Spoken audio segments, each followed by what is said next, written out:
Assalamualaikum warahmatullahi wabarakatuh. Perkenalkan, nama saya Nur Hayati. Saya adalah calon guru penggerak angkatan keempat. Dalam tugas demonstrasi kontekstual, tugas 3.1.A.7 kali ini tentang pengambilan keputusan sebagai pemimpin pembelajaran, saya memilih media video berupa jurnal monolog. Saya akan menjawab 4 pertanyaan yang ada di dalam LMS. Pertanyaan pertama, bagaimana Anda akan mentransfer dan menerapkan pengetahuan yang Anda dapatkan di program guru penggerak ini di sekolah atau lingkungan asal Anda? Baik, saya akan mentransfer dan menerapkan pengetahuan yang saya dapatkan di program guru penggerak ini dengan mendesiminasikan ilmu yang saya dapatkan dan melaksanakan kegiatan workshop atau IHT melalui berkoordinasi terlebih dahulu dengan Bapak Kepala Sekolah dan berkolaborasi dengan teman sejawat. Pertanyaan kedua, apa langkah-langkah awal yang akan Anda lakukan untuk memulai pengambilan keputusan berdasarkan pemimpin pembelajaran?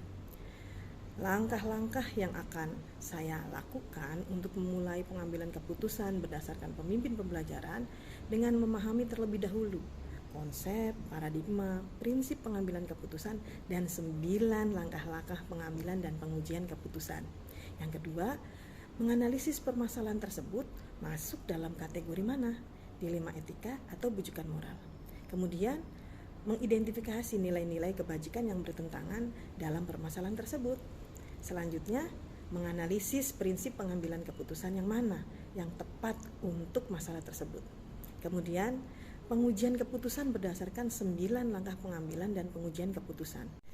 9 langkah pengambilan dan pengujian keputusan tersebut adalah sebagai berikut. Yang pertama, mengenali nilai-nilai yang saling bertentangan. Yang kedua, menentukan siapa yang terlibat dalam situasi ini. Yang ketiga, kumpulkan fakta-fakta yang relevan dengan situasi ini. Yang keempat, pengujian benar atau salah. Ada uji legal, uji regulasi atau standar profesional, ada uji intuisi, kemudian ada uji publikasi dan uji panutan atau idola. Yang kelima, pengujian paradigma benar lawan benar. Ada 4 di sini, yaitu individu lawan masyarakat atau individual versus community.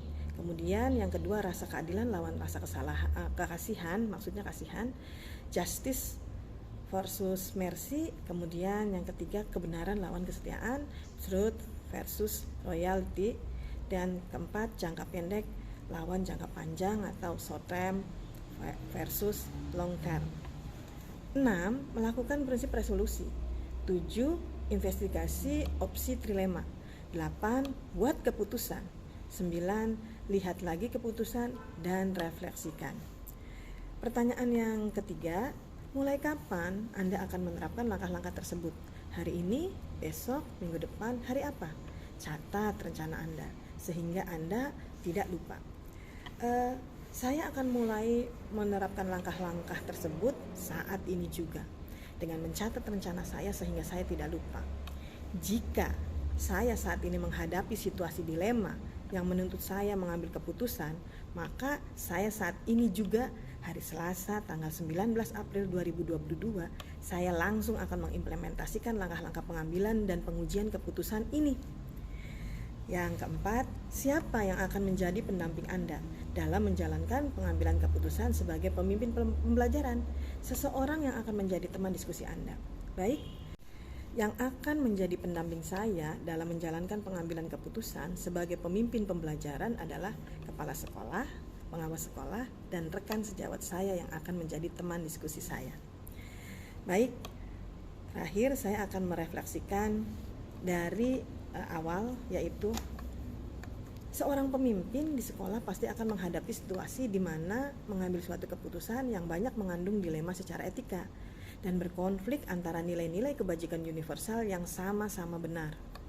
Keputusan-keputusan yang diambil di sekolah akan merefleksikan nilai-nilai yang dijunjung tinggi oleh sekolah tersebut dan akan menjadi rujukan atau teladan bagi seluruh warga sekolah. Dalam pengambilan suatu keputusan, seringkali kita bersinggungan dengan prinsip-prinsip etika. Etika di sini tidak berkaitan dengan preferensi pribadi seseorang, namun merupakan sesuatu yang berlaku secara universal. Seseorang yang memiliki penalaran yang baik sepantasnya menghargai konsep-konsep dan prinsip-prinsip etika yang pasti. Prinsip-prinsip etika sendiri berdasarkan prinsip pada nilai-nilai kebajikan universal yang disepakati dan disetujui bersama, lepas dari latar belakang sosial, bahasa, suku, bangsa, maupun agama seseorang. Nah, disinilah seorang pemimpin dituntut untuk memahami konsep, paradigma, prinsip pengambilan keputusan, dan 9 langkah pengambilan dan pengujian keputusan. Karena sekolah adalah institusi moral yang dirancang untuk membentuk karakter para warganya. Terima kasih.